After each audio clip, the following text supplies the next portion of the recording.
All right. Well, Doug, I would like to bring in now, actually, Bernard Huyghe, who joins us now on the line as researcher who's Hello. specializing in information strategies. Thank you very much for speaking with us. Firstly, I'd like to ask you, as we are collecting information right now on what has taken place, where does the intelligence community right now, what are they doing at this hour, in your opinion?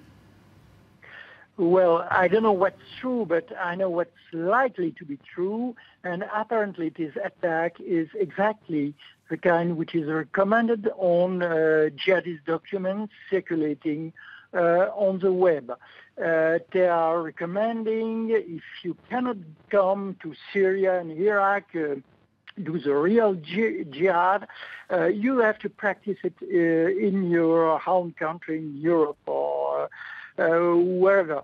And they're also advising to attack energy resources, dangerous industrial devices, etc. Beheading someone is also very likely to be the style.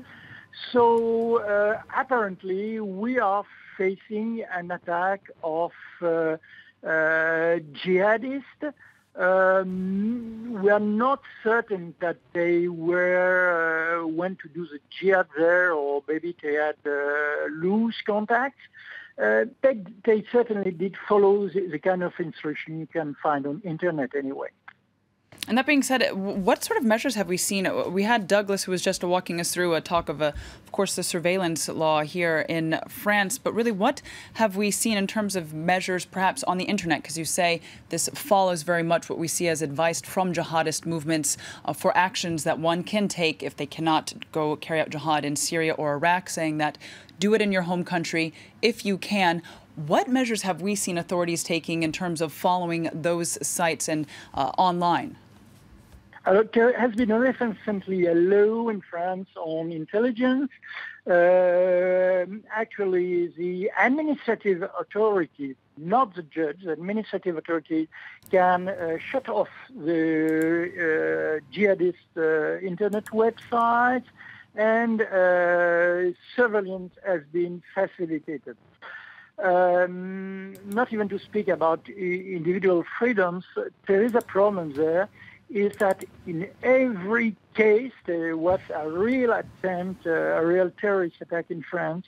The performer of the attack was perfectly known by the intelligence services like Mohamed Merah, the brother Kouachi, etc., etc. And apparently this time again, the attacker or the person who was suspected to be the attacker was known by the police and the intelligence services. So we had a file on them, but having a file doesn't prevent them from going into action.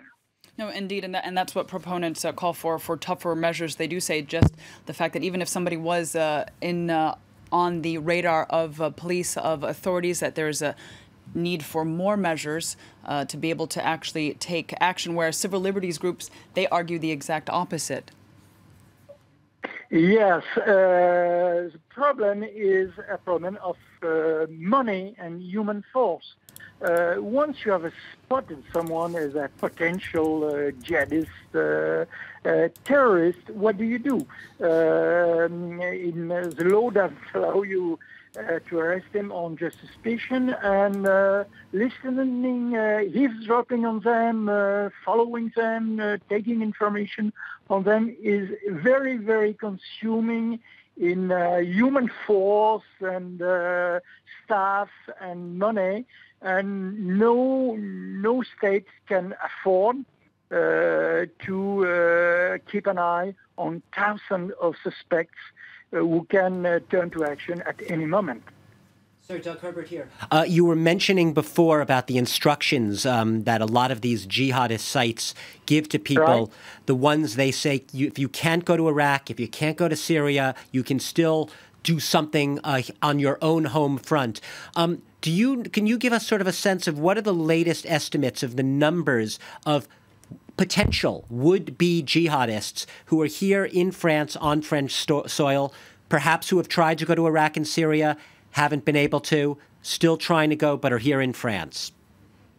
Well, by definition, it's in the secret of the earth, so it's difficult to say, but we are certainly speaking about thousands of people.